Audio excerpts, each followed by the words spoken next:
regular council meeting. We have a public hearing. Now we call on Mr. Brad Fulton to address council. Thank you, Mr. Warden. This is an application from Growing Green Earthworm Castings Incorporated. It was received back on March 21st, requesting rezoning of a lot on the west side of Highway 334 in Wedgeport. The subject lot is the site of the former Knights of Columbus Hall. Probably a number of people are familiar with that. It's at Civic 2210 Highway 334. The request was to rezone from mixed use to heavy industrial. The intended use of the lot is for the operation of a worm castings manufacturing operations in the main building on the lot and the construction of a 30-foot by 70-foot building for the storage of raw products that are used in the manufacture of the earthworms castings. The subject property is about 140 feet of frontage on Highway 334 with a depth of 435 feet. It narrows somewhat at the western side to 260 feet. The approximate area is 38,750 square feet, or 0.9 of an acre, more or less an acre. The existing main building is 70 foot by 80 feet. It's positioned on the easternmost area of the lot. The entire lot is paved except for the westernmost 90 feet, which is tree covered. It's generally level there with a very small slope from west to east. There are residential properties which abut the subject property to the north and the south on Highway 334. On the east side is a vacant property owned by the applicant, and north of that property is a vacant heavy industrial property which was a former boat shop. The review of the policies in the municipal planning strategy and the provisions of the land use bylaw were all satisfied with this application. Council had the first reading of this on May the 9th. The required Municipal Government Act notices appeared in the Vanguard on May 30th and June 5th for this public hearing this evening. And I recommend the amendment of the land use bylaw to rezone this property from mixed use to heavy industrial. Well, thank you. I'll make the motion. No, sorry. No, We'll move. Go back into regular. Yeah, we'll move this to our regular agenda when we open up our meeting. And I see his conclusion and recommendation, and that will probably be the motion that we bring forward. Oh, I should also mention the one requirement of provincial certification. The Department of Transportation and Infrastructure Renewal have issued a commercial access approval for the lot. My apologies for not mentioning that off the top. That it? That's it, unless there are any Nobody from questions. the public? No, my office didn't receive any inquiries from anyone on the application. I don't believe we have one. We did not. No, we did not. So we're good to go. Thank you very much. You're welcome. Thank you. And at this point, we'll go to our regular council meeting. We'll call it to order. Approval of the agenda. First of all, we'll add the public hearing to 9K. Is there any other additions? Prior to the meeting, Mr. Warden, we spoke of a financial request that's been added, correct? That's 9-7, or 11A7. 11A7, yeah. And I have one Lower Argyle Harborview Cemetery, that'll be 11A8. Mr. Warden, I believe I have one.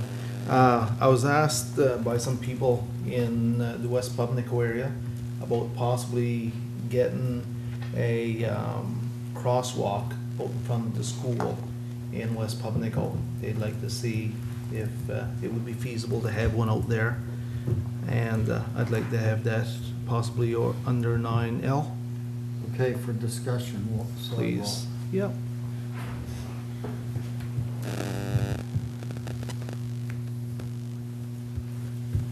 Are we good? Okay, any conflicts of interest? Approve the agenda. Just approve the agenda. Okay, we'll have the vote on the agenda. All in favor? Aye. Those against? Motion carried. Now conflict of interest. Is there any? Seeing none, we have a presentation, the Western Rings Connector Program. Presentation by Brenda LaGrandeur. Hi, everyone. Am I on? I think that's the... Okay. All right. This presentation is the same one that I'm presenting to a lot of different groups. So it's kind of, you guys know me a whole lot better than most people that I'm presenting to, but I'll go through the presentation as I've got it prepared. My story. As all of you know, I have worked for the municipality of Argyll for 8 years before we moved away to Ontario. When we moved to Ontario, it was for my husband's work. So he got to work, and the first day that he got to work, he had 50 new friends, and he got invited to go out fishing, and he had a social circle, and people knew him in that town. Nobody knew me. So after a few months, I decided that I wanted to start looking for work. So I did what everybody did. I went online and I looked at, local, I even went to a local employment center. And what I found really quickly was that I really knew nobody. Even though I had a lot of good experience, I didn't have any local references. All my experiences were from another province. So what I did was I picked up the telephone and I called the CAO of the municipality where I was living. And I asked to come in and talk to him. I think he was thinking I wanted to complain, which is what residents do when they call the CAO. But I quickly told him that I was interested in joining a committee, so then he was really excited to talk to me. I really wasn't interested, but I did join the committee. So anyway, I went in there, and he told me that he had 15 minutes to give me. So I went in, and we ended up talking for about an hour and a half. And we just talked about projects we had done here, projects that they were working on there, how things were different. It was just a really cool conversation. And I was just homesick for municipal world, so for me it was a lot of fun. But at the end of the conversation, he said, there's somebody I think that you should talk to. And he picked up the phone and he called a lady who happened to be the executive director of, in Ontario they're called CFDCs, but comparable to our CBDCs here. So I went to meet her and I talked to her for about an hour. And at the end, she said, I'm posting a job next week and I want you to apply. And I got the job.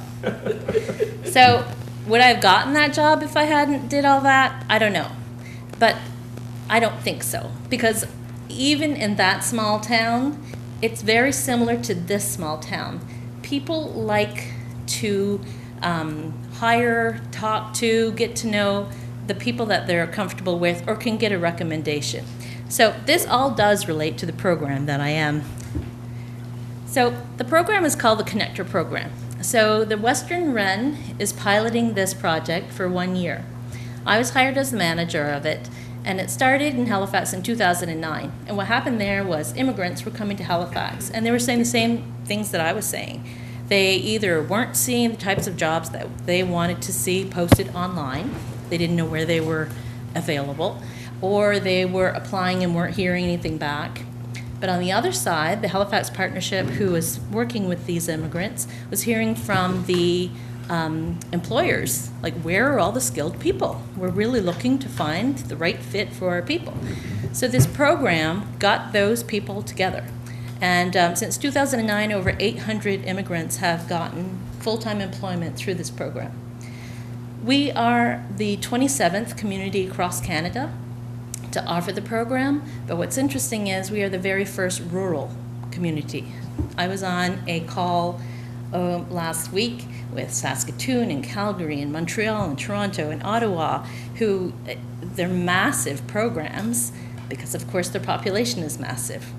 But the Cape Breton Wren just actually hired somebody last week, so I'm really excited that we have somebody else at the other end of the province that's doing the same thing as we are. So what is the Western Wren? So what is the Western Wren? What is the Connector Program? The Connector Program is really a matching program. I work with people who are new to the community. So that might be people that are immigrants, could be somebody that moved from another province, another town, who are skilled people. So people that either have a university degree, some type of certification, They could be local people that are just underemployed. It could be somebody that's got some sort of certification, but they're working another job for whatever reason and just aren't using those skills. So they're these people that are here, they have to be living here, but are looking for those skilled jobs in our region.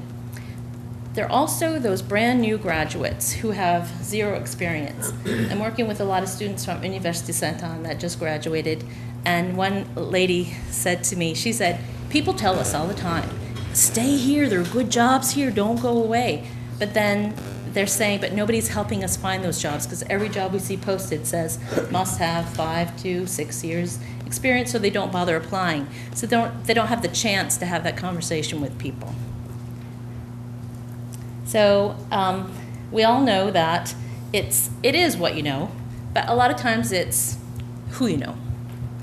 So finding the right contact is a big challenge for a newcomer. I know, I felt like Waldo in here. But my job is to help find the right contact. So that's Waldo. So how does it work? I sit and talk to the newcomers, the recent grads, the locals who want to find a better employment. They're known as connectees. I talked to them and I found out exactly, what they want, what they hope to land in. And then I go out and I find a representative in that same industry who not necessarily has a job posted, but somebody who are known as connectors, but somebody who's very comfortable and knows their industry, and somebody like the CAO that I got to talk to, who can on the fly think, you know what, I really think you should talk to this person. So that if you're interested in accounting, heaven forbid, but if you're interested in accounting and you really don't know anything about the accounting industry when you come to this area, and the Western Rand now goes from the municipality of Barrington to the municipality of Digby, so that's a pretty wide area. So I would set them up with potentially somebody who is working in accounting now, owns an accounting firm, could be somebody that works accounting for a school board. But the important part of that is somebody who knows the industry well and knows a lot of people, that they would be willing to help that person out and kind of sit and listen to them and give them recommendations so that they will, the third part, refer them on to 3 other people. So at the end of the conversation, basically that's the only thing that they ask, is that you give the names and the contact information of 3 other people that they should talk to. So basically, I'm going to date myself. Do you remember that commercial on TV that was for Breck shampoo? Like you tell 1 friend and they tell 2 friends and they tell 9. So that's basically what this is like. So all of a sudden, if you show up at the chamber dinner, you know 6 different people in your industry that you didn't know before. And even better than that, they'll think of you when there are opportunities around. And they'll also recognize your name and your resume when it comes across their desk potentially. So that's the whole premise of how this works. So the goal, it's a 1-year pilot. The goal of the project is that we get 50 connectees, which are the newcomers, the recent grads, and 50 connectors. The connectors are really easy. I was really, really lucky. I came into my job and I had a whole stack of papers on my desk that there were people that had already volunteered to do this. People are very interested in keeping skilled people here. So that wasn't hard to find those people. My issue is I don't want to go out and get those easy 50 connectors right away because I want to find out what those connectees want. So I want to find those 50 people who need the references, the connections, and find out what industry that then I have to go out and look for those people. So it is coming along. I'm getting calls and getting referrals on a daily basis. Oh, and the other goal was that 1 out of 3 of those people find employment in this region. So 2 things that I'm asking of you today is that I gave you some information that you can either keep or hopefully pass around. But if there's somebody that you think of, often I'll give this presentation and people will go, I know somebody that she should really be talking to. If there's somebody that you think that, and even if you're not sure, let them know and I'll be very happy to go anywhere to meet with anybody. And the other thing is you're all here as municipal councillors, but I know all of you have other lives, other past lives, other skill sets that you would make excellent, you know your communities, you know the region, and you would all make excellent connectors, so I'm really hoping that you consider becoming a connector as well. And I also wanted to say that my office is here in Tusket. I'm on the side of the Dell Agency building, so but I'm mostly in my car because I'm all over the place. But basically that's all, and I really hope to hear from you if you have any questions. Thank you, Brenda. Any questions? Councillor Surette. Question, Brenda, could that involve doctors in the health It field? could. I can't imagine that a doctor would show up here and not be able to find work, though. Right. But I would be, of course. Contacting a doctor. One of these stipulations, because we bought the rights from the Halifax Partnership, Yeah. we are able to change the program to fit our rural needs, but two of the things that we have to maintain is that the people have to have some sort of certification, skills, post-secondary, and the other is they have to live here now. So if by chance a doctor moved into the area and did get work, but we've seen that a million times before, where the spouse or maybe a child, just can't find that fit. And sometimes, like I consider that CAO that I met as somebody that I could then, bump into and talk to. So when you're new in a community, it's as important. Thank you. Councillor Dion. Just, so the number, that's your cell phone number? That's my cell phone So number. that's how we can reach you? Okay. Yep. I don't have an office number, it's my cell phone all the time. Yeah. In your car. In my car. And at my house. Yeah. Portable office. I have a portable office. Right, his overhead is low. Yeah, pretty much. Yeah, it's a Honda, so it gets good mileage, my office does. Okay, Any thank you other- very much. Any other questions or comments? Well, come back. Thank you. Stephen? Thank you, Well, yeah. thank you very much, Brenda. Thanks a lot. Pleasure Thank to see you. you again. Thanks a lot. We'll move on to item 4, adoption of minutes, emergency measures organization meeting March the 8th. Do we have a mover? So move. Second. All in favor? Aye. Against? Motion carried. B, Tusket Sewer Committee meeting, May 4th, 2017. So move. Second. All in favor? Aye. Against? Motion carried. West Pubnico Sewer Committee meeting, May 8th, 2017. So moved. Second. You getting all this, Chris? All in favor? Aye. Aye. Against? Motion carried. D, regular council meeting, May the 9th, 2017. Second. All in favor? Aye. Aye. Against? Motion carried. Finally, E, special council meeting. Slow move. Second. All those in favor? Aye. Against? Motion carried. By the way, that was May the 9th. Chris, you need that? Yes. Thank you. Business arising from the minutes. Turn this over to CAO, Ellen Muse. Thank you, Mr. Warden. A couple of quick updates. Number one, welcome pole banner's been there a while. Banner design has been sent to the printers, so that's moving forward. As you know, there was a lot of community engagement involved to make sure that we got it right as in accordance with the community, and confident that that will look nice and might actually attract some additional interest. So we'll cross that bridge when we get to it. Speaking of bridge, the Hipson Bridge is part of our capital reserve, and so it's now not part of the business arising. It's a good segue. Previous agenda topics, the evaluation of the senior safety program was identified in December, that any the official evaluation of that program has not been completed. I think we're into year 4 of that program. I have had the opportunity to speak with our senior safety coordinator and identified any issues that she is seeing as part of her day-to-day job, and so that report will be forthcoming. The use of the Nikhil van was identified in March 2017. We've not reached out to Nikhil or had any conversation with them around what those options are as of yet. And the third option was a request to look at the garbage collection costs and what the trends are.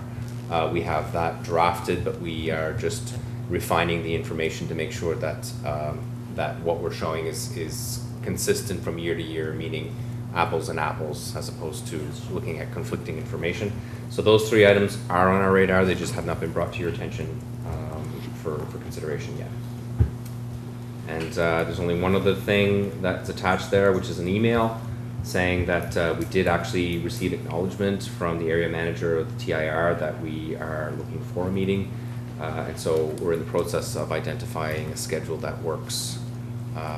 We'll work around his schedule, of course.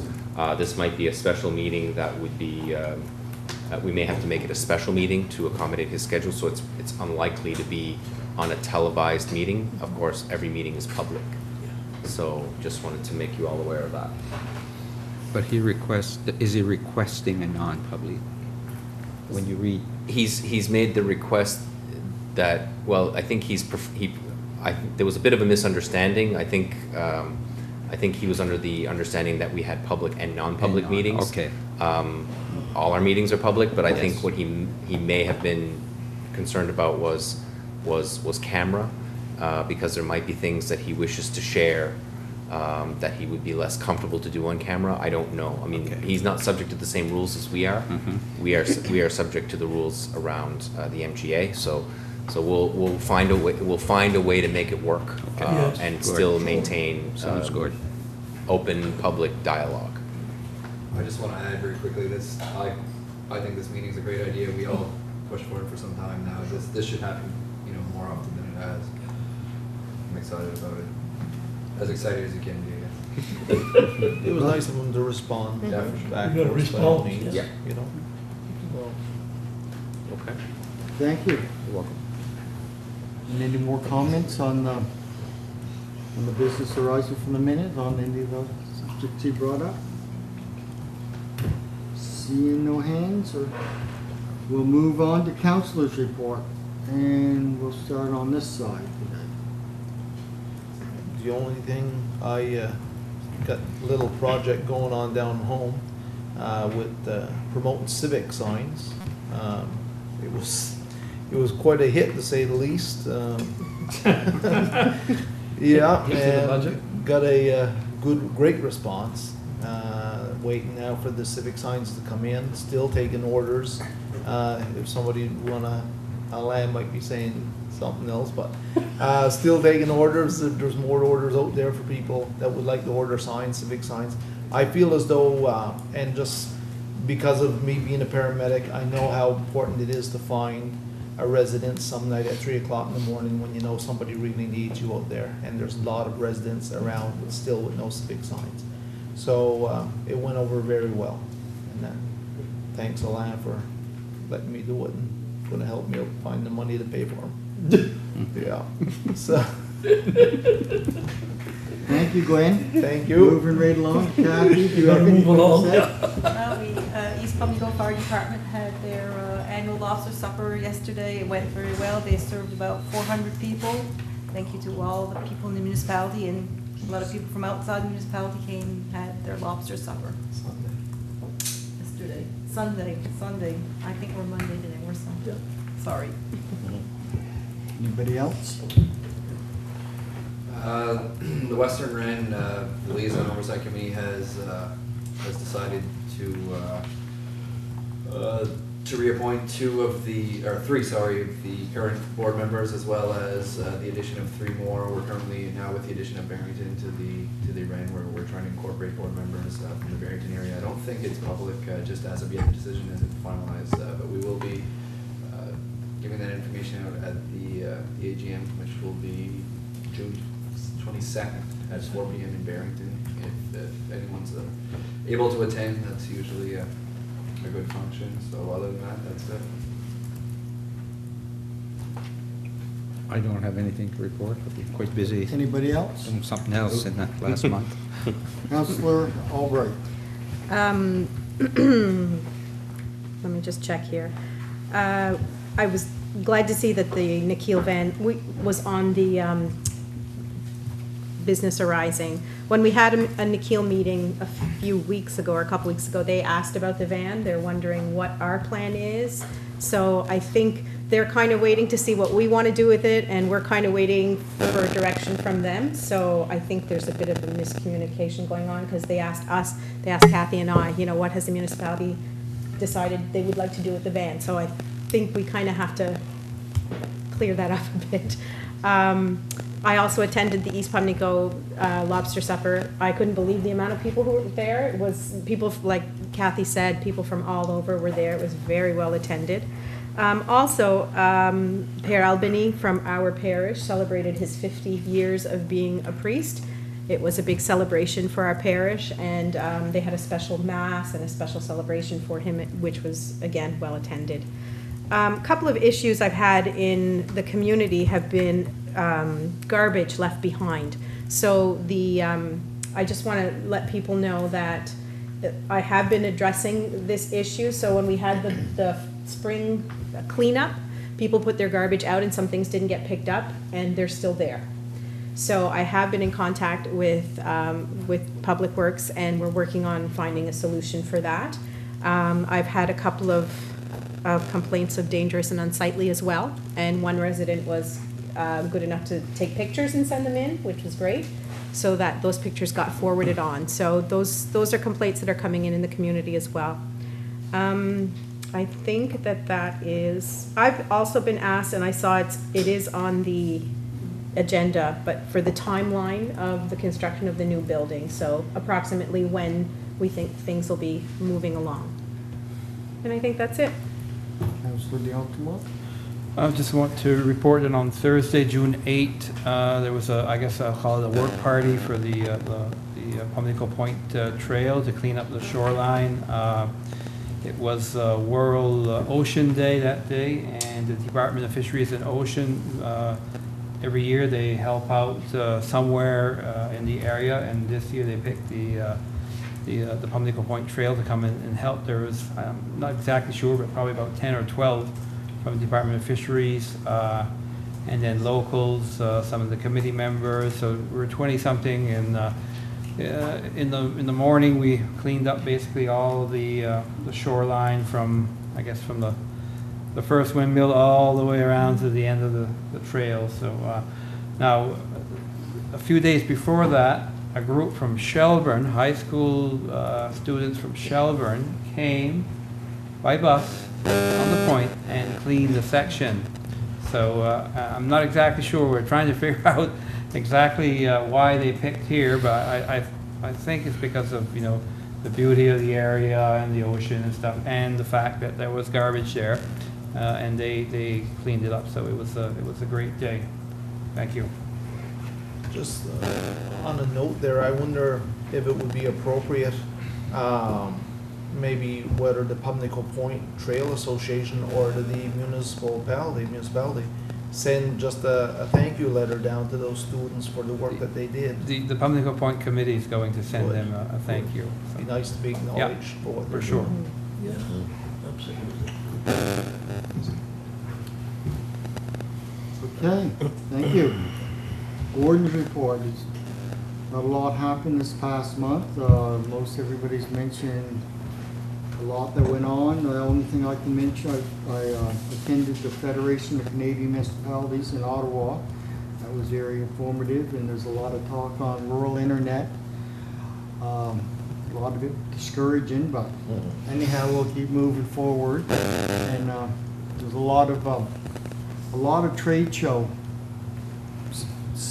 were set up this year, like more than usual. So I got to talk to a lot of people, and now you don't put your business cards down to scan your tags. So I've gotten 500 emails this week.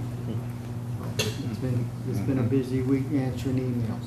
We'll move on to the staff report. CAO, Alan News. So this, you've had a chance to read the staff report. I'm just gonna hit some of the highlights.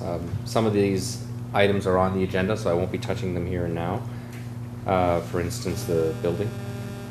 Track and field, we have resubmitted a concept paper. An amendment was made and some changes made to the application upon conversations with key members of the COA, I guess, and just to try to give us a bit of assistance. No guarantee, of course, that is going to be accepted, but you should be aware that a second concept paper has been submitted. We have not received any response other than thank you for submitting, we will evaluate.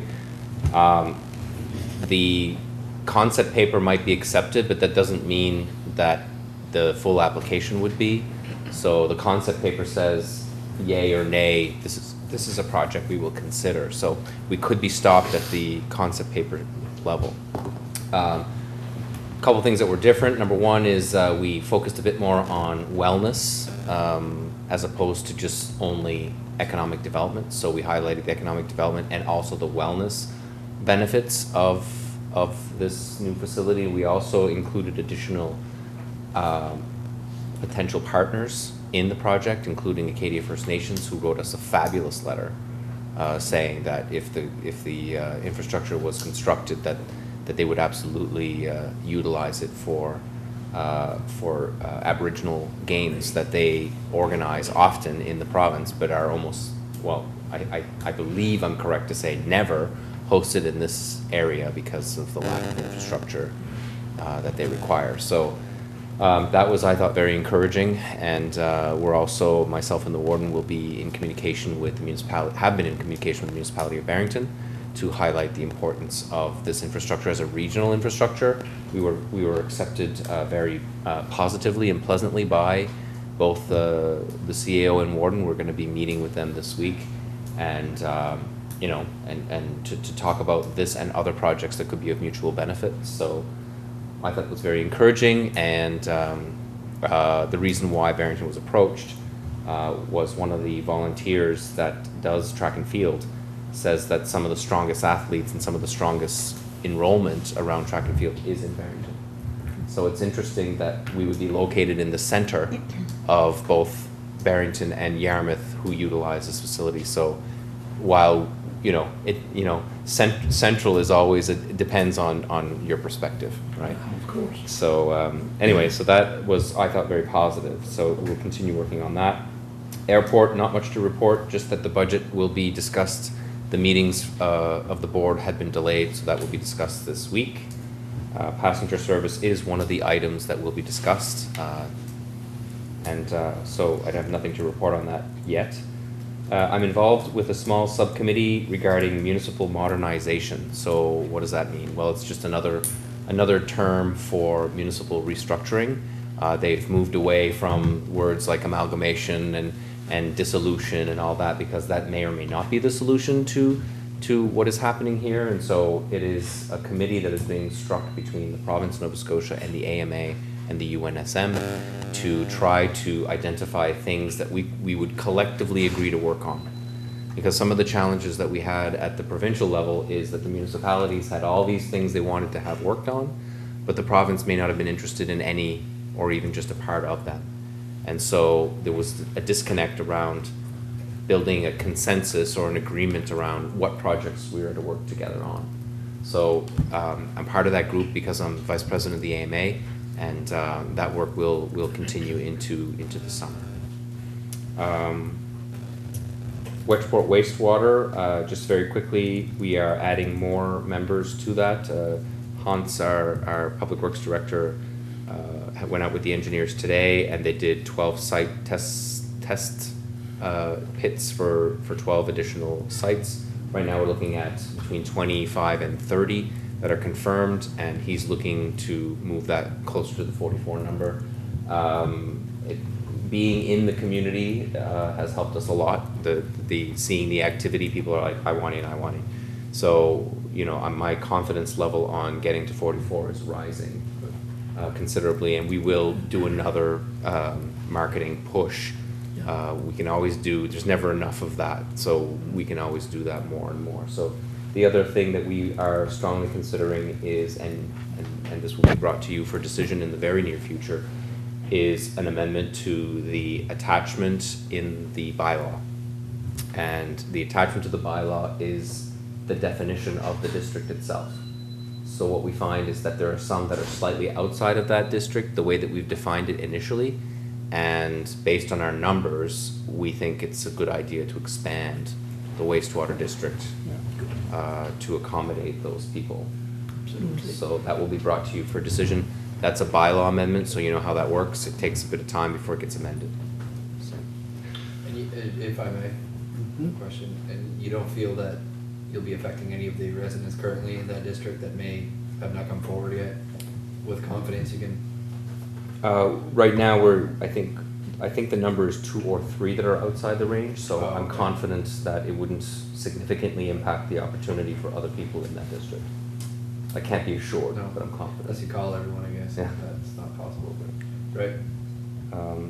So just 2 quick other things. One is the tourism signage project is progressing very quickly, and Brenda will be bringing, Brenda, wow. That's good back in time. Charlene, Brenda was just there, it's not my fault. Charlene will be moving that project aggressively in the coming weeks. And the courthouse and museum is open, effective May 25th.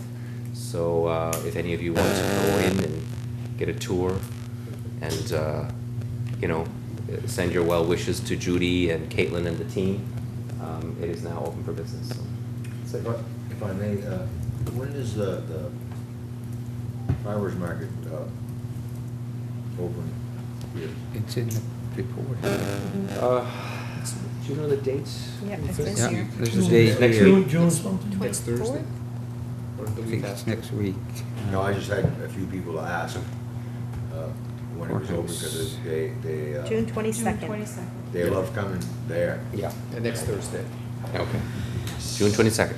27, thank you. Well, thank you for the staff report, and the rest is there for your reading from the other department aides. Any questions? Yes, Councillor Surette. A couple, Avalon Rare Metals, is there anything going on? I saw in your report that communication is lacking. Is there something that is going on there that we are maybe not aware of as councillors, or seem to be an issue? It wasn't an issue more than just we wanted to coordinate a more regular communication. So it was really on us to be a bit more organized.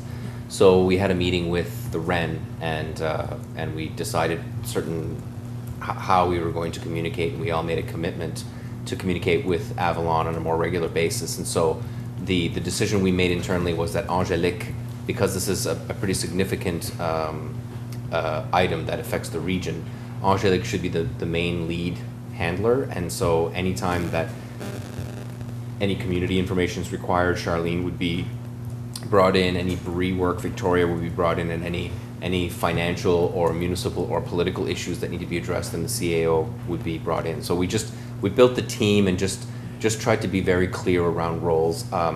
We did communicate with Avalon. That was a very positive communication, and they provided some information that was confidential and some information saying, you know, look, we're still working on the project. That was, you know, it was positive language, and so we'll see how it goes. And I don't think their last press release that they issued was that they were going to begin small scale operations in 2018, I believe.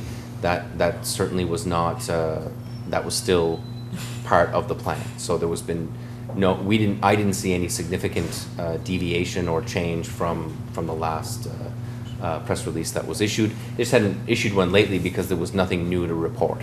So anyway, so it was positive, and we'll continue speaking with them for sure. Thank you. Number 2 is probably go to Chris on this one, the banners. I've had, I don't know, several people asking about that. Are we ever going to see them this summer? There was the questions that I've been asked. Like I said, at least 5 people at the garage came to the garage and asked me. I said they're shooting for the summer, I think. Yeah, we definitely are. Usually it takes around 4 to 6 weeks for them to come in, so as soon as they come in, we'll put them up. Would you, the end of July, beginning of August? I would hope, yeah. Very Probably the middle of July, hopefully, is what we're aiming for, but probably by the end of July. Good. Thank you. Yeah. Any other questions on the staff report? Seeing none, we'll move on to other business and for decision. The first item is our Community Hall Capital Project grants. And the evaluation committee met and have recommendations. Ellen, I see that you were part of that committee, so maybe I'll let you explain what took place at that meeting, and you have a recommendation for a course of action at the end. Yes. Hopefully we'll adopt. Okay. There are 5 applications we received. 3 applications stood out as the top 3. Number 1 in our rankings was Le Club Acadien, which are looking for 2 heat pumps and a door replacement. Number 2 was Club Audacieux de Quinnen, which were 3 heat pumps. And number 3 was the Harbour Hill Community Hall, which is replacing the floor, the cooler, and a section of the roof, if my memory serves me correctly.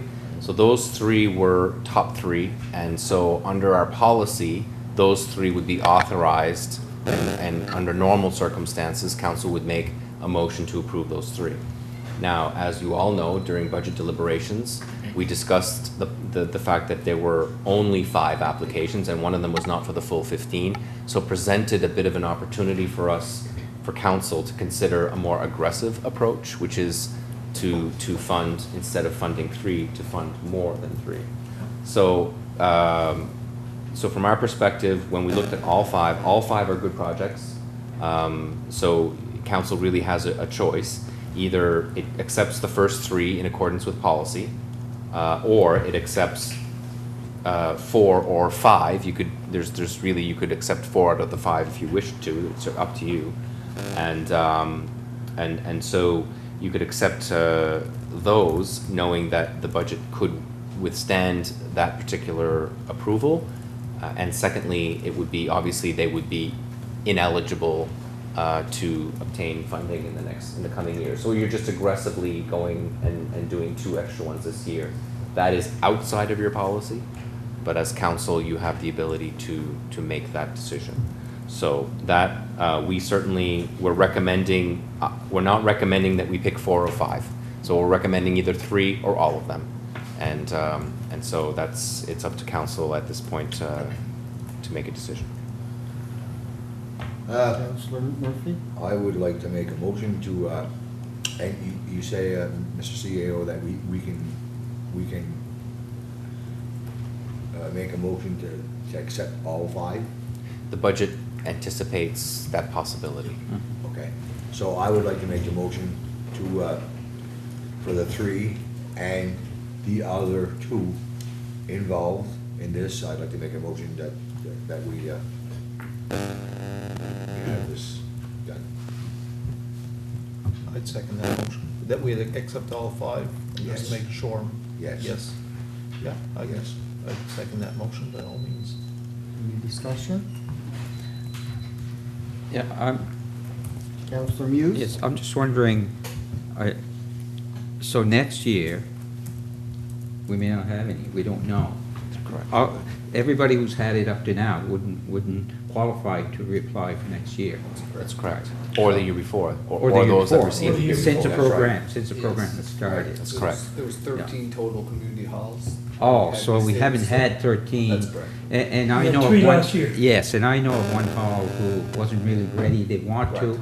but they weren't ready because they hadn't updated their joint stock and whatever, so Yeah. there could be some coming from there, It would. exactly, Yep. yeah. What is Some again next the year. time limit until they can reapply that we had decided? 5 or years. 5 years. 5 years. Yes, it was a 5-year program. Yep. It's a real good program. It is. You know, I've said before, time and time again, that, you know, community halls are a pillar in our communities, and you know, it means a lot to the people that live there, so. And if I may, I've heard a lot of positive where they always applied, but they never got enough money to do what they wanted to do, Yeah. where with this, at least, they were able to do more and up to what they had planned anyway, so. So this will take care of 8 of the 13 after 2 years. Mhm. That's right. Next year will be 3 more, or council can choose to fund more than 3, but there will be 3, if there's 3 applicants, there will be Right. 3 more. Okay, any more discussion on this? Or is that 11? We've had 3 the first year, and we had 3 last year, or was last year the first? Last year. Oh, last year was the Last first year year, was sorry. the first 3. Yes, yes. Okay, Question? question on the motion. All those in favor signify by saying aye. Aye. Those against, motion carried. The next item is fire department air pack purchase, and I believe the issue there is the price is more than you can authorize on your Correct. own. And you have a recommendation at the bottom with a suggested motion. Has everybody read this before, or do you need Ellen to explain it to you? Sorry. I'd like to move that the municipality purchase 2 air packs at the cost of $19,127.57 from Micmac Fire Safety Source Limited for the Kenville and East Pubnico Volunteer Fire Departments. I'll second. Go ahead, Kathy. I was gonna make the motion. Oh, yeah, sorry. All those in favor signify by saying aye. Aye. Against, motion carried. Mr. Warden, just so that everybody's aware, that cost is HST inclusive, so the cost of the municipality will be less than 19. That number includes HST. Okay, the next item is municipality West Pubnico odor review, 11 pages. Would the CAO or somebody from that committee like to comment on that situation? What's going on? Well, this is the, I guess I'll start and Alain, you can come in anytime. So this is the report from EXP to, I guess, try to find a solution to the order. And I think we've already mentioned that we decided to go with the centrifugal system. A lot of this is a lot of technical stuff, and you can read it and try to figure it out, but I know a little bit about it, but it's pretty confusing at times. So when you're talking about polymers and 60% and 7.46% and all that, but this is the report, so you can read it if you want. Alain? I did read it. It's a very technical report. When I introduced it to staff, we had a lot of fun talking about it in layman's terms, which was that we wanted our product to be less like mud and more like a muffin top. Yeah. So I think that was probably a little less technical than this report. But what the centrifuge, I mean, we've already agreed, the budget has already been approved that we were going to invest capital in centrifuge. So accepting this report is what we're going to be asking council to do. What the report says, in essence, is not only is the centrifuge system the better system to respond to make the product more muffin-ish, but it's also the best for smell reduction and or elimination. I hesitate to say elimination because there's always, but I mean the smell that's emitting out of that place now compared to what the centrifuge would be is completely different night and day. It's supposed to be scent-free, but I never like to say scent-free because you never know. Certain things can go up, certain days or certain things can be different, and so the scent might emit. But anyway, it's also in the long run the least expensive option. So it's the better and least expensive option. Councillor Murphy.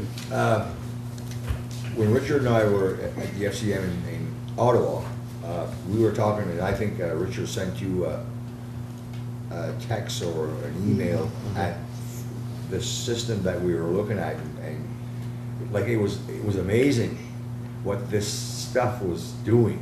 Like, and we were thinking about the Pubnico at that time. We were talking about it there, and Richard explained to him, and it's a bunch of. Richard can explain it more than Basically, it's plastic honeycombs. Yeah. Did you look at the website and just look at it? It was We'll just cool. wait to see if they find that there's any thing there that they should look further into. I haven't had a chance to talk to staff since I sent the email. He responded and favorably, but. It was very, very interesting. You see, I don't know enough about the Pubnico situation to know if it would apply there or not. I remember you had said that there, but it was a cool thing that that they were doing there. So, Councillor Digdon? I talked with those same people, Yeah. and they more so said it was meant to break down gray water as opposed to black water, yeah, and that's. they said it would take odor. Yes, but they can't eliminate what's causing the odor, they said, so it wouldn't take, they don't believe it would work as good as the centrifugal. No, not System. for wastewater. Exactly. It is extraordinarily effective based on my assessment of their YouTube links and all the other links. It's used a lot in the mining industry. Yeah. Where they recover some of the tailings, and so it's almost and recover and recycle the water used in a mining situation. Yeah. Like there's a lot of water You had used. big pictures there. And so it's a considerable cost savings for that particular situation. Certainly gray water. I think even if it did deal with wastewater, I don't know that we have enough space on that location.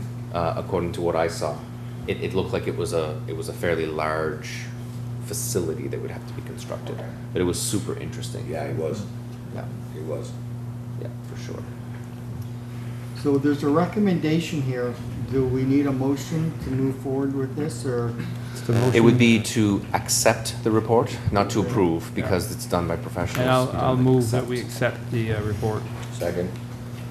Any more questions? All those in favor? Aye. Against? Motion carried. The next item is, now we're doing Municipal Emergency Measures Program Evaluation. That was a very lengthy evaluation. There was 10 categories, for example, commitment, direction, coverage and depth, testing and review, public information and telecommunications plan, prevention, mitigation, operational review, alert and call out plan, implementation, resources, emergency management training. And all those categories were scored from excellent to fair to poor to good. We turned out in the good category with a score of 83 out of a possible 100. Good ranges from 75 to 89. Excellent 90 to 100. So we was in the good category, the higher end of the good category. There is some work to do, I assume. I'm very new to that committee, but I'm sure the work will move on in some of the areas where we only scored fair. So you can go through the report, it's 28 pages, but that's the brief one. Sorry. Go ahead, Councillor. I believe I read through the whole report because I'm on the committee as well as a couple of the other councillors. I believe it's a good reflection of our EMO coordinator. I believe she's doing a very good job. Some of the things where we only scored good or needs work is beyond her control. So I think it's a great reflection of what she's doing on her behalf. Thank you. So can we have a motion to accept that report? So move, or sorry. Oh, no, I just had a question. Yeah, well. I'll second it. Okay, go ahead, Councillor. It was the bottom of that report that kind of really scolded us a bit. So is that what you're talking as beyond our control, that bottom part of that? Beyond her control, exactly. Okay, very good. That's what it's really the bottom that really Yeah. killed everything. Yeah. But it's 83 is the score. It's great. Yeah, because more so, some of us, the newer members on there need some training, I guess, and stuff like that. I get you. She's working to help us get that training, so. Good score. Thank you. Okay, we're moving on to 2018. We didn't accept it. Thank you, Deputy Warden. All those in favor? Aye. Against? Motion carried. Now we'll move on to the 2018 UNSM Spring Workshop. I believe they're planning on hosting it in Yarmouth. Yes. And there's a financial ask here and possibly a councillor or two to set on the organization. Now, should this go to the finance committee or to, a meeting where we deal with finances, or is this something we can deal with now? I know we're usually not comfortable with doing that, but I believe that there was a bit of a time crunch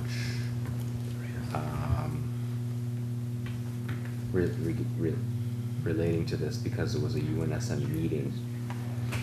I know we've participated in the past. Do you have any, is there any information on what we've done before? The last time we hosted it was in 2013, and we had contributed $725. And this time they're asking for 27. What's the thoughts of council on this? I think it's a great idea that it's coming here, right, for sure.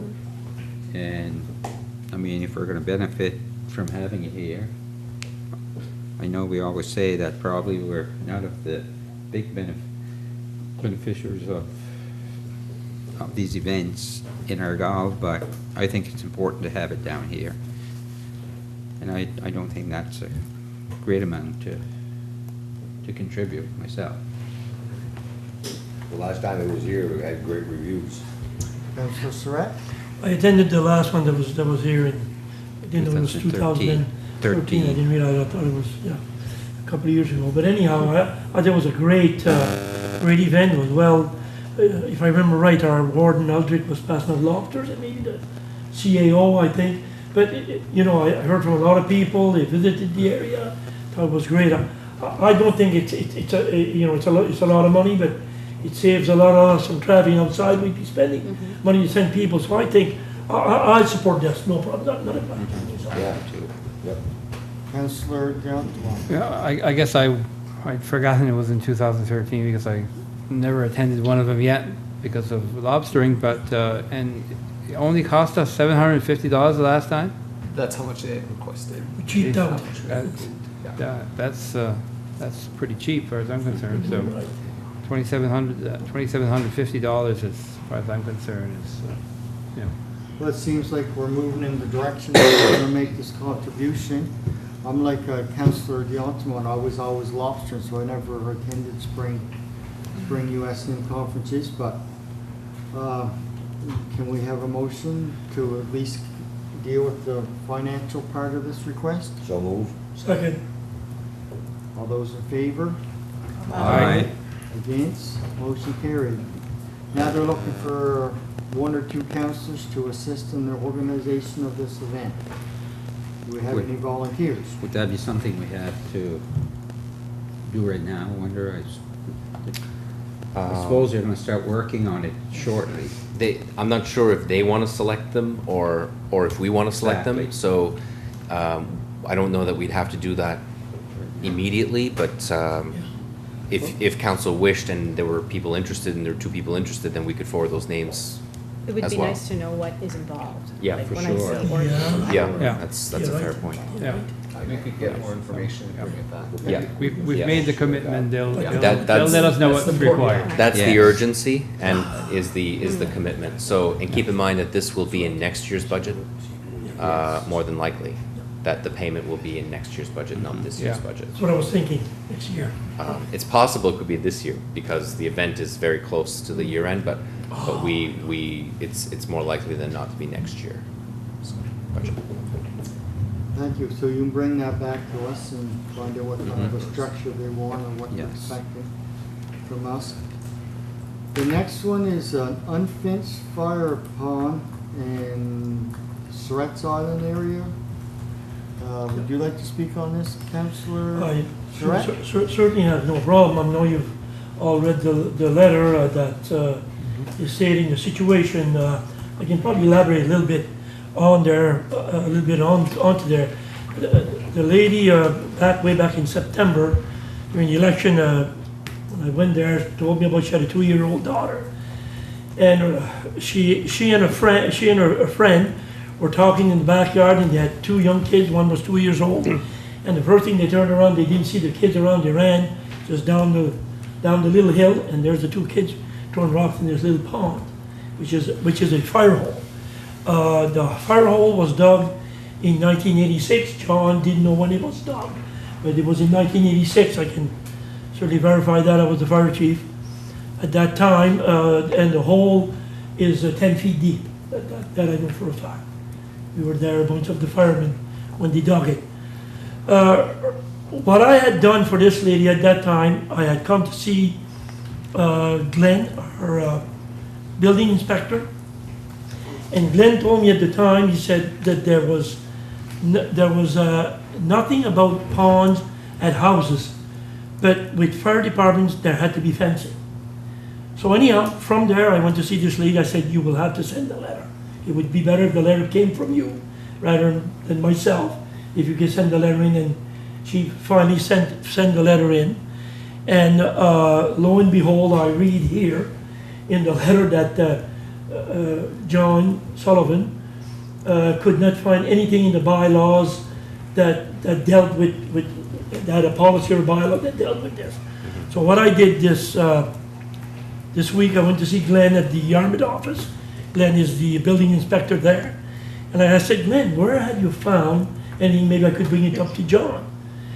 Well, Glenn said, I didn't really see anything, but he said, if I remember right, he said years and years ago, they used to give money to the fire departments, that's the municipality of Argyle, would give money to the fire departments so they could put, and in that budget they gave to the fire department, there was money to be allotted for fire holes and to fence them.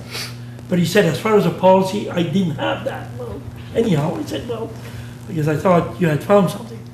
So I called Al Boudreau today to find out about money being allotted in the fire department's budget to look for fencing or to dig holes. And Al said that was about 20 years ago, there was money in their budget for digging ponds, fencing, but he said after a bit, nobody was using it, so it was amalgamated, I guess a word I could use, I don't know if that's the right word, in the budget and used for other stuff. So he said as far as anybody, you know, in the last 10, 15 years knows using any money or looking at that, nobody ever has. But he said at one time there was. Al said also, he said, you know what, I'm glad you brought that up, he said, because I wonder if there's liability here on the municipality's part where these holes have been dug by the fire departments.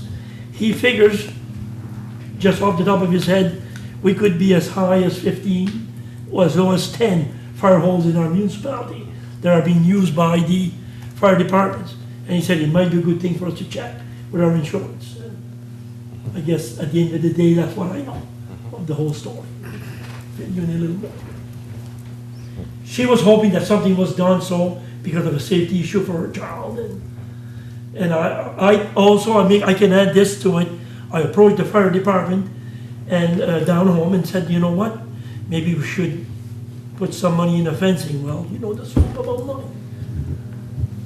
You know, they asked me, is there money, is there a bylaw or something about fencing? So this is where we're at, what I found out. Yeah. Thank you, Councillor Surette.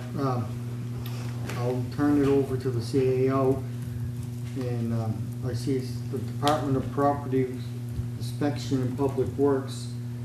Have they come up with any suggestions, or have they started looking at the situation? I think what they want, there's two parts to what Public Works is looking to do. The first is to address the concern, and then the second is, well, we need to take this another level if we have other fire ponds that are in the same situation, and we do have fire ponds that are in a similar situation. So as it relates to this issue, everything that Councillor Surette said is absolutely the same information that we've received.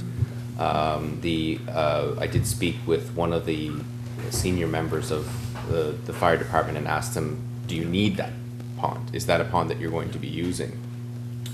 And they based on their conversations earlier with Councillor Surette, and examined that property, and what they found was it was unsuitable to use. So I hadn't until now I didn't receive any confirmation as to how that pond got there in the first place. So what I'm hearing Councillor Surette say is that it's the fire department that actually did that. And so from our perspective, if we're not using it anymore, I feel like the municipality has, or the fire department, or both, have a fiscal obligation to bring that property back to rights.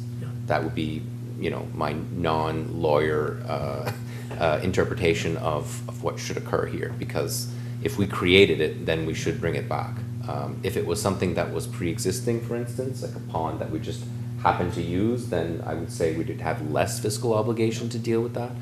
But I would recommend that between us and the fire department, that we would examine what it would take, and with the understanding that we will be contributing in some way fiscally to this particular situation, because we're deregistering, or we're decommissioning, I guess, the fire pond. So that would, obviously there'd be no fence requirements after that. But the second piece is really a thorough examination of all of them across the municipality to determine what needs to happen. In light of some of the drought situations, it might be, we might be in the situation where we're constructing new dry hydrants or water holes for fire departments. So that's something that we need to consider. I would strongly recommend whatever we do it by policy. So whether it's an application system that they apply and we have funds every year for 5 years, similar to your community hall policy, it can be that way. It could look like a variety of things. So the first things first is that particular property. And so because we've created that pond situation, I believe we have an obligation to decommission it. So that would be my recommendation. And who pays? Well, we can figure that out, and we can bring that back to council at the next meeting. Yeah, but this is a situation where we're decommissioning a fire pond. There's the greater issue of how do we utilize these ponds if they're on somebody else's property, which is another matter. I would, if I could, Go ahead, Councillor Surette. Al said, had a good thing. He said to me, and he told me I could use his name here, if you know Al. He said that the fire holes in Wedgeport, every time they've put a fire hole in the last 4 or 5 years, 8, 9, 10 years, they make the hole and make a fence. They will not do anything without having a fence. And he said that's the way we do it. Doesn't mean other people are doing it. And I think that's a good policy. At least it's protecting for anything that could happen. I thought that was a great move on their part. Agreed. Yeah. Councillor Dion. Yeah, and that was my point, the liability behind that fire hole that's just there with no fence. Real, what would be if something happened? Now that you know about it, and if an accident were to occur, and that there is potentially some involvement from the municipality in the past, you could be looking at serious consequences for the municipality. But one thing that I would recommend that you perhaps do is establish a timeline within which you're going to look at the different elements that the CAO has mentioned, and maybe you can put some sort of a temporary fencing around that hole right now with the owner's permission. And what I'm thinking, and I'm not in the construction field, but there are some of those plastic fencings, temporary plastic fencings that could be done, and perhaps this body could ask the fire department to do that as a temporary resource with the appropriate warnings around that hole, because now that you know about it, and I would certainly encourage this council to have a full review of all the holes that you would have dug in the past and that may no longer have any protection or may no longer be identified. I think that you alluded to that, Mr. CAO. Is that correct? Yes. Yeah. We'll have we'll have an immediate plan and we'll have a long-term plan. Yeah, the long-term plan requires long-term. policy. Right. The short-term plan is we already have the information on all the fire holes, and so and what we will be doing is a complete report on which ones are exposed. Yeah, which one are exposed, and also their viability, and as to what you're going to do.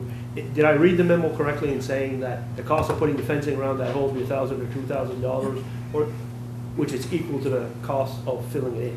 Did I read that correctly? Yeah, it depends. It depends on the hole, right? Depends on the depth. Yeah. Depends on the depth of the hole. And whether there's natural But barriers. you know what? I don't care if the hole is of no use and it's double the cost to fill in that hole. That would be my recommendation to this council. because if it's not used by the local fire department, you're certainly, and there is illusion, and it's now on the public record, that there may be some involvement from the municipality. So, those are my comments. Thank you very much. So the course of action on the pond that we're dealing with tonight is to gonna bring it back at the next meeting, or would you like a motion to deal with it tonight? And we'll deal with the financing at the next meeting?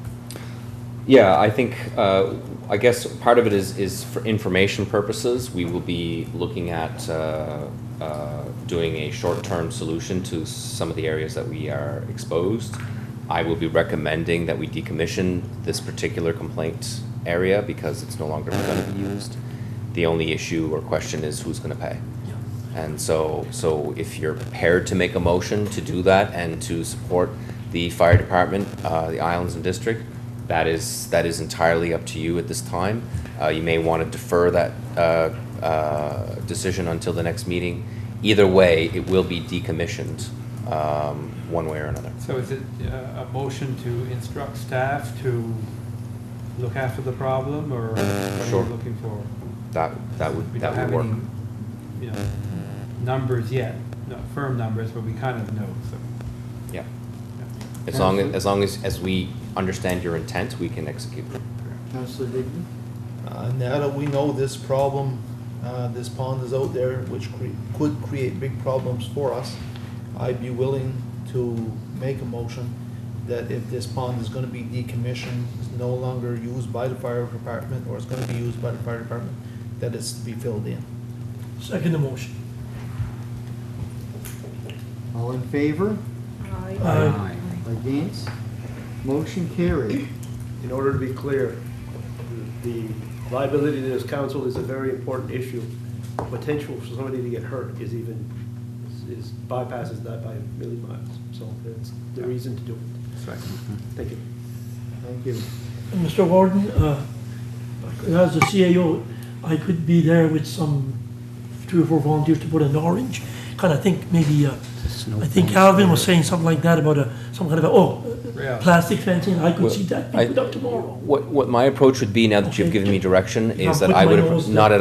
at all. I would ask the volunteer fire department to handle the immediacy Yes, piece, that's what we also- under the understanding that we would handle the long-term situation. Yeah. With the owner's permission, of course. Oh, Always obtain the I know owner's- them well. I think the owner is asking. Yes, I understand For that. this. Make sure you advise the owner and. We'll be there. Just common sense. Yeah, so, yeah, now that I have direction of your intent, my expectation is that we will be leading the fiscal solution to the problem. Very good. Yes. And as soon as possible. Absolutely. Yes. Thank you. We're on to 9G, Wedgeport Sewer Capital Levies and Operating Policy Amendment. That one is either Lucien can speak on that, or the CAO can speak on it, whichever you prefer. Or Chris, everyone can speak on it. These amendments, and I'll ask the clerk to come in, so I'll go high level, and the clerk has made the changes to this. The changes that are being presented here are based on 2 things. One is the response that we've received from residents, that the policy was perhaps a bit unfair, asking people to pay upfront for the solution. We agreed with that complaint, and we made the amendment to so that those that are on a 10-year plan their first payment would be due the same time as their taxes next year would be due. So what would happen is, as a consequence of that, understand the consequences of that would be that we would finance the 25% that they owe, we would finance that for maybe 6 months. I don't consider that a significant issue, particularly because we're not actually contributing, other than the planning component of this, practically 100% of the cost is being incurred by the resident and federal provincial government. So it's the least we could do to contribute to the project. So that is a major change. The other change is in the back, there is the actual amortization schedule for the 4,700, exactly what the payments are gonna look like every year. So So that was a clarity addition that was put into the policy. There's a third major item, and it slips my mind now. The clerk is probably all over it. No, that's it? Those are the only two? Okay. I must have dreamt the third one. So, and it does still identify, that there is an operations charge of $250. That will be billed next year as well. So the other thing is if they become operational during this fiscal year, they will not have to pay an operating charge until next fiscal year. And the reasoning behind that is we don't anticipate major costs of operation before coming into the new year. So we're going to treat everybody equally, no matter if they got that wastewater installed next week or the week before the billing. They will be receiving the same bill at the same time. And that's communism, I guess. Makes sense. Socialism, or anyway. So our policy addresses it that way. It's also very, very convenient for administration. So some of these changes are administratively convenient as well. So not just convenient to the resident, convenient to us as well. So I would recommend that the changes be approved. You've received it a week before this meeting, so you've received appropriate notice, so you can make a motion. Unless there are other questions or comments, we're open and happy to answer. So move. Yeah, it just seems like house cleaning. No major issues. I'll second All those in favor signify by saying aye. Aye. Against? Motion carried. Thank you. We'll move on to the Housing Needs Assessment Funding Request, and that's for a large area from Kings to Shelburne counties. I know housing is one of our top priorities in the municipality. Do you see any benefit of this study to us with staff is working on this file for us? Oh yeah. This is a great opportunity to leverage money. The amount of money they're asking for compared to the total project is phenomenal. It's like $1,100 for a $45,000 project. It doesn't fall in the natural grants to ORPS policy request. Would you like to comment on that, Mr. Clerk? More or less, I guess it would fall under the grants to organizations program if we were to refer it to that. They could wait until September to apply and get a response. Unfortunately, obviously, they're doing the project now, which that timing doesn't work, which is why we suggested that the line item in the budget of strategic planning initiatives, since this is a council priority, would fit under that, to be able to access this type of project now, and obviously leverage our funds like I explained. So this project would be very beneficial to the municipality itself because it would give information and collect data and analyze it just for the municipality of Argyle, but also as the entire region. So when we would go out and apply for funds with developers or contractors, we would use that information in market studies and for grant applications. So it would be very helpful in that sense. A lot of sense. The request is for $1,150. Councillor LeBlanc, you know, for comment. Personally, I feel like housing is a major issue in the municipality, and I'm sure a lot of you agree. We just recently had a Argyle Economic Development Committee meeting, and this was one of the topics on the agenda.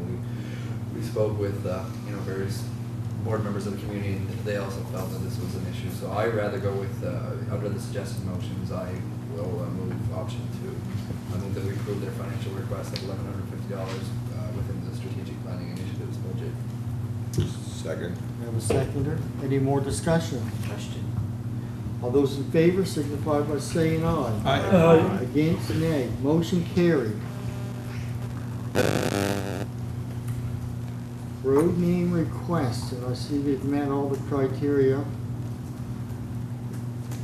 to have this done. Does anybody have any objections to Luke's Road? Nope. I don't even, where's the Gableton's? This would be in Danny's district. Know where that Would is? you like to comment on this or make the motion? I'll make the motion. Yeah. Where's Luke's Road? Huh?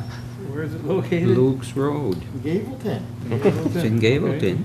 Towards where, Nice. Oh, George Eman. That's where, George Eamon's that's place. George Eamon's house, yeah. Yeah, because there's another house going Yes. up. Okay. Yes, Oh, there you go. There's a third house going on. So. Yeah. yeah. Second that. All those in favor? Aye.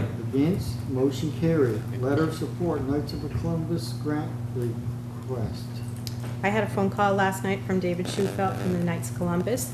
They're looking to make some improvements to the roof. The seniors are looking to make improvements to the roof of the Knights of Columbus business. They've put in an application.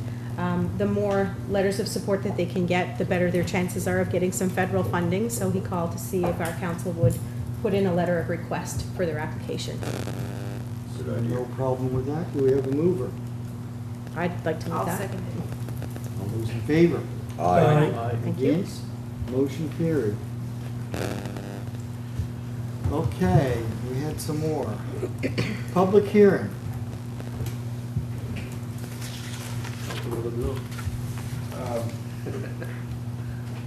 Yeah, so, we had I know I should have probably asked earlier, but I'm sure, not making this up in my head, I had asked previously when this came to the first hearing that there was no conflict of interest, given that. Do you own any shares in that business? No, just making sure, Yeah. speaking by email with another counselor, just triple checking, I guess, so I will make the motion. Do you have the suggested motion slipped my head here, but I'll make the suggested It motion. was on page 28 or something. It was way Yeah. down. Nonetheless, I'll make it, if I can find it.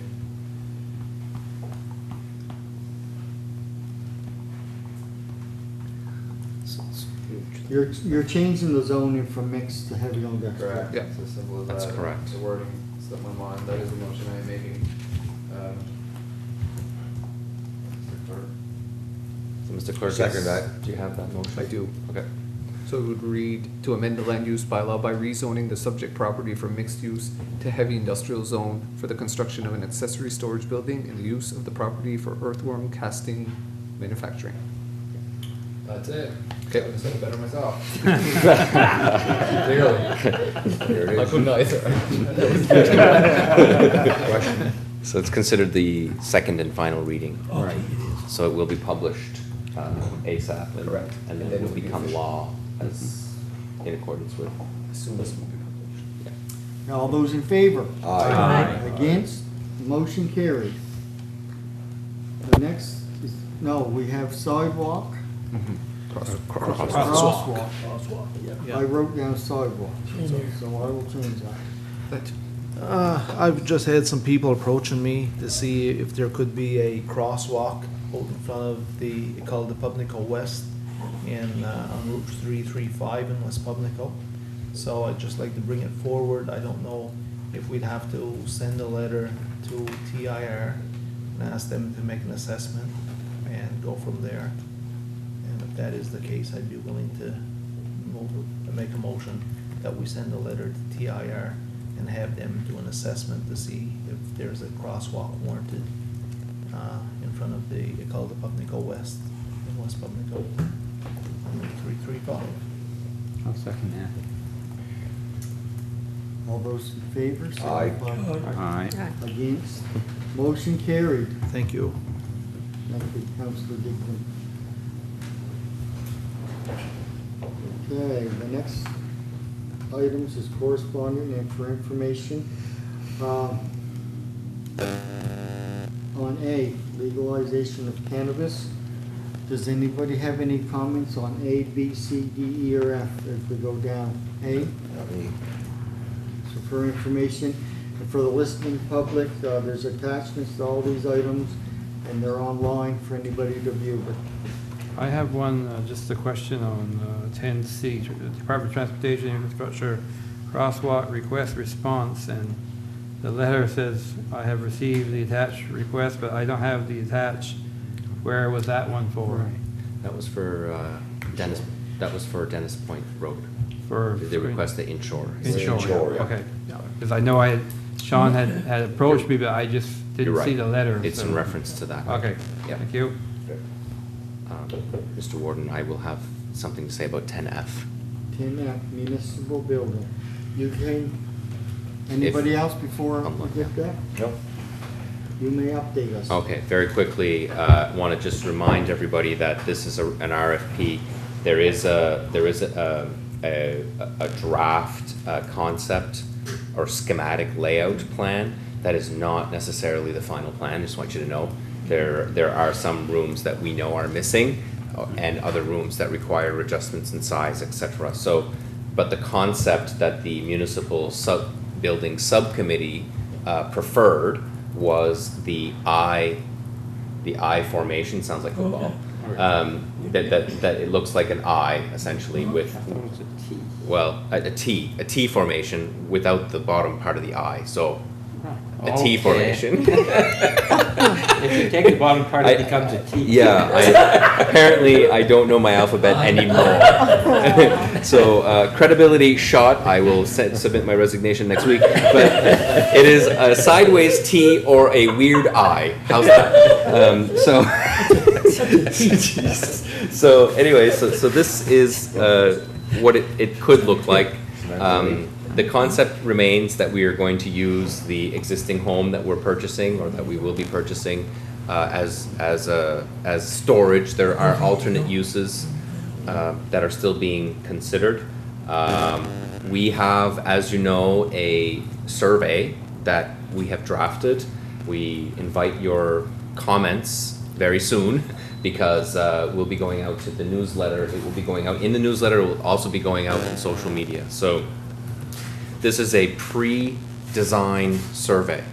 So what it's essentially asking is, what would you like to see? So I'm not going to go question by question, but these questions are very high level. They're not like, how big should the offices be and how big should that be? It's more, what do you like? What designs do you like? What do you dislike? What are the things that are important for us to avoid or to include in our planning? So it also talks about community use, which community uses are most preferable. We already asked a question in the survey about, when we first started this project, about what community use would be important to them. So we used that information and took it another level. So it's not repetition, it's just refinement. We want to know which ones they prefer. Anyway, so the RFP is public. The estimated time frame, and again, this is estimated, and this will depend on a variety of things, including contractor interest and contractor availability. Because as you know, contractors, if they're super busy, that's not necessarily price favorable for us, because we're hoping to get a more competitive price, the most competitive price possible in this competitive environment. So the approximate timeline is that we could begin construction as early as November. That would be a lot of landscaping and a lot of preliminary. Right now we're envisioning a conclusion in June, July of next year. Of course, again, that will depend on availability of construction and how the winter treats us, etc. Finished next year? Yeah. So essentially a year from this time, 13 months from this time. Now, schedules get bumped, and so I wouldn't be surprised if it was a little later, but we really would like to adhere to that schedule as much as possible. And we are doing a lot of planning, and we have done a lot of planning around what this building ought to look like. And right now, the contemplated size, which I expect it to be a little bigger than what it is right now, we are now identifying the proposed building at 8,719 square feet. That's not a large building. So we can probably move a little bit more, closer to 9,000, maybe even as high as 9,500. At this point in time, I would expect that it would be slightly larger than the 8,700, but not considerably larger. What would make you change it? It depends on what the community wants, right? So if the community wants huge access to a huge kitchen, that might impact our square footage. And so that in that way, I feel like it's not really the admin building budget; it's a community improvement budget. So we have we would bring that to council, obviously, for consideration. The other things is like there are things here that are missing. Like there's no interior washroom, for instance. Like we didn't do that on purpose, but like there are certain things that we know we will be adjusting and that we've considered, but we haven't identified in a proper way. So we have the square footage inside there, but we don't necessarily have every little room included. And we want the architects or the engineers to come back to us and say, well, you actually need this or that. So it's going to be influenced by what they have as well. It's also going to be influenced on quality of construction. So if if you have a budget and you want a certain quality, then you have to question the quantity, right? So the math is we have to do the math on what things do we need and what things do we want and what things are just extra. So we're trying to respect the budget as much as possible. I guess my final thought would be one of the challenges that we have, and I'm going to say this. I'm saying this publicly because any ideas from the community and from councillors are obviously important. So what we have in this building is one of the biggest buildings in this room. In this building is the council chambers, but it's also the room that's used the least. And so if you're trying to maximize the use of square footage, how do you in fact do that? And so what we're thinking about now is actually 3 rooms. We're actually considering a council chambers that is not considerably larger than this, right? But is expandable in multiple rooms. So you would have the potential of expanding into a boardroom through glass windows, for instance, like a glass door, and then into a kitchen, for instance. So you could expand the council chambers if you had a big meeting, if you had a very large interest from the community. But if you think about where we're headed, a lot of people are watching us on FaceTime, right? Or Facebook Live, sorry. And so some of the need or requirement to come here is actually going down, not going up. So we have to consider the fact that sometimes we have very, very controversial issues that require us to have a lot of space.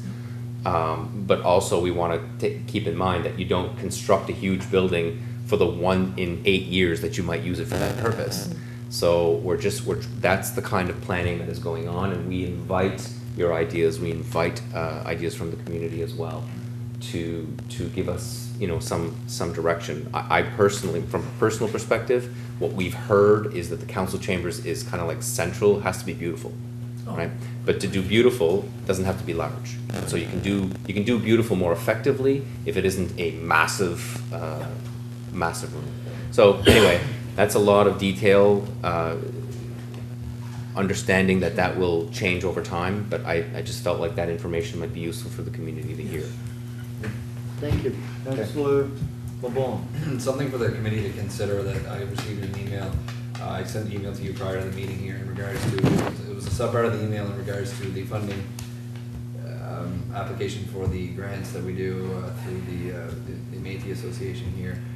They mentioned that something to consider for our municipal building would quite possibly be affordable office space, potentially, to be leased at maybe a slightly reduced rate than normal, because for nonprofit organizations, a lot of the office work is done sometimes in the homes of the members of the associations, and that can be a burden on those members. So at roughly $1,500 a month for office space in the Yarmouth area, a lot of those associations I'm hearing are finding it hard. So that may be something that, when it comes to what the community wants, it may be something to consider as well.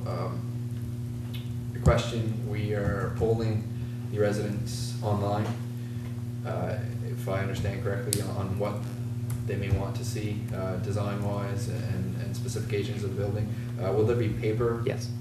So we can either print it ourselves or we can access it through the office here. You can access it at the office here. Our plan is that it will be an insert in the next newsletter. So every newsletter will have that insert, and you'll have the ability to drop off your responses at your local credit union or here, obviously. Where I think what we'd like to do is, it's difficult for us to entice people to do it and also keep their privacy. So at first we were thinking, well, maybe we should give them a prize, but in order to give them a prize, they have to disclose who they are, so that might not work. Some people would like their feedback to be anonymous. So whatever the case may be, we will be encouraging people to drop it off at the local credit unions. And so the paper option will be Excellent. definitely in every. That's well thought out, actually. It's a great idea. And the issue of nonprofit space for rental is one of the options that we are asking around community use. Great. Okay. Good. I just have a comment. When it comes to design, we have a rich history in this area. How involved are you getting the people next door, our organization, the old courthouse? Is like Judy and Peter getting involved with suggestions, and is that going to be part of it? Yes, it will. Great point. Yeah, Great. we'll be engaging them along with some of our nonprofit organizations that look to protect and preserve Acadian heritage. We'll be engaging some of the members of the Argyle Historic Society, which I'm not certain who is there now, but we will be engaging to get a planter's perspective on the history, and we'll be engaging Acadia First Nations to give us a Métis/First Nations perspective, particularly around the council chambers and how we would design the council chambers to incorporate those heritage and historical. Yeah, there's so much history. I mean, Tusket here was primarily loyalists, and they're different than New England. Like, you Yeah. find this stuff out over time. Like, so anyhow. Okay, thank you for your report. We'll move on to, is there any more questions for Ellen on that? See, no, we'll move on to financial requests. They're all community grants. The first one, Nicole? Yep. I would like to move that we give $500 to the Club des Audacieux in Quinnen for their annual Labor Day picnic. Second. All those in favor? Aye. Aye. Against? Motion carried. The next one, I'm not sure if it's Kathy or Calvin. Calvin. It's mine. I'd like to make a motion that we give $500 to the Seal Island Old Baptist Meeting Place Society.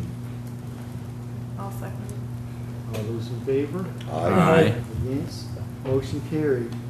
Renova Apartments, is that you, Yes. Deputy Warden? Yes, I'd like to move that we give $500 to the residents of Apartment Nova. We've been doing that, and it gives them an opportunity to buy extra furniture and whatever. And this time, they like to sit outdoors, and they would like to buy benches or something to sit out in the sun. So I'd like I'll to second move that motion. All those in favor? Aye. Aye. Against? Motion carried. The next one, Calvin, or? Just myself. Yeah, Councillor Dignan, Levies, St. Anne's, West Pubnico. Thank you, Mr. Warden. I'd like to make a motion that we donate $500, or give $500 grant to Les Dames de St. Anne of West Pubnico. Second. All those in favor? Aye. Against? Motion carried. Pubnico Area Garden Club. Right. I'd also like to make another motion that we give $500 grant to the Pubnico Area Garden Club. Second. All Thank those you. in favor? Aye. Aye. Against? Motion carried. Councillor Surette? Yes, I'd like to move that we give a grant of a district community grant of $500 to the Festival d'Abarque for their upcoming festival. Second. All those in favor? Aye. Aye. Against? Motion carried. Yes, I did, yeah. The Associación des Acadiens Métis Suricois is requesting $500 for their operational costs, because their funding depends entirely on goodwill dues from its members and, charitable donations, I guess. So I will make the motion to give them $500. I'd second that motion. Okay. All those in favor? Aye. Aye. Against? Then I would ask that somebody make a motion on my behalf for the Lower Argyle Harbor View Cemetery. So move. Second. All those in favor? Aye. Against? Motion carried. Agenda topics for the next meeting or motion, notice of motion, and I believe we have one. Yep. I have a notice of motion to make. It's on behalf of the East Pubnico Playground. they sent a letter to me and on behalf of the municipality as well. I'll read you some of the letter. We are writing on behalf of East Pubnico Playground Committee as a result from our discussions held at our annual Playground Committee meeting on Thursday, May 25th. We discussed the shortage of volunteers in the community to help with functions, fundraisers, and being on the Playground Committee. We currently have 9 members with only 4 active. We are trying to decide the future of the playground. As it stands, we are looking at options for keeping the playground doors open to the communities. We are recommending that the municipality of Argyle help us by taking over the ownership of the playground and for it to become a municipal playground. The playground is used by not only children from East Pubnico, but also from West Pubnico and Argyle, and I'll have to add that they're from other areas as well, neighboring communities, Woods Harbor, other places. Annual maintenance of the playground consists of paying the fee for registry of joint stocks, paying the annual insurance, basic structure maintenance, filling the sandboxes, and so on and so on. We would like to see new equipment added in the playground, just different things they would like. So this is from Kendra Nickerson, East Pubnico Playground Committee. So I'd just like to add this as a topic. What to do. How to deal with it. Okay, thank you. Mr. Warden? Yeah. It's probably an agenda item. I just wanted to tack on to Councillor Digdon's point on the EMO civic signage, not EMO, the civic signage project. I think what we'll require from council at some point, we may not require it, is consideration for an increase in that budget amount if we are successful in getting additional civic signs. The staff is happy to order as many civic signs as you're willing to pay for. So it's not a large budget item this year, and we could hit the upper echelon of that. We haven't yet, clearly, but it might be something that you would consider for a future meeting. And I'm saying that for all of you because there has been a lot more promotion of the project, thanks to Councillor Digdon, and so all of you probably will receive additional requests as a consequence of that. So that would require, because it's outside of budget, it would require your motion, a motion of council when that time comes. So, and if that's right. So that's why I'm saying it's not necessary to do now, but certainly it's something that if you're all interested in it, that would be for the future. On a point on that, I've got about a dozen signs at homes in my district. In fact, Hubbard's Point, there's a few signs some people had called me up on here about 4 or 5 years ago. But here's the problem. The signs are fading.